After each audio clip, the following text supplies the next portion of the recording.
A number of people who live in Greensboro are frustrated and concerned when it comes to short-term rental properties.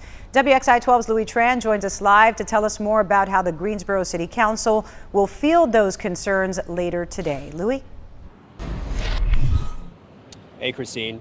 Greensboro leaders are proposing new regulations on short-term rentals like you mentioned, and the meeting for that will begin at 5:30 tonight right behind me. One neighbor tells me that the changes can keep neighbors safe, but one rental property owner tells me that the changes would impact the local economy. Our spaces, most of the downstairs. Eric Krause is an Airbnb property owner. And we're a mile from downtown. Probably 50% of our folks are here with something to do with either UNCG. He lives in this home in Greensboro, and he rents out 3 apartment units inside. We have had over 1,000 different guests stay with us in the 9 years that we've been doing this, and we have had a wonderful experience meeting people from all over the country and all over the world. For the past 9 years, he says he has worked with 1,000 customers, and issues are rare. We've had over 1,000 guests here. I think that I have had to break up maybe 2 or 3 parties in the past 9 years, which is not very difficult to do if you live in the same house. And all those guests, Krause says, don't just benefit him.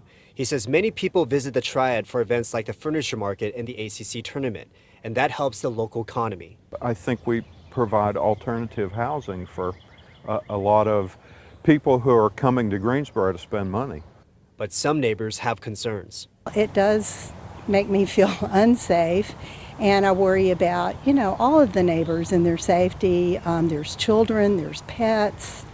Sandy Payne says that she's not against the idea of short-term rental properties, but there are issues when outside investors take over. When we have outside investors come in and buy houses and they rent those short-term, then we end up with no contact. It's harder to get in contact with those owners if there's difficulty with the short-term renters, like parties. Krause says he understands those concerns, but responsible owners shouldn't be penalized for that. I'd like for responsible Airbnb owners to be able to continue doing what they're doing. Now, the city is proposing new regulations like short-term rental property owners must have a maximum of 2 adults per bedroom. They must also have a zoning permit as well. Now, if they violate any regulations, that permit can be revoked. Now, after tonight's meeting, there will be one more public hearing and a final approval on those regulations.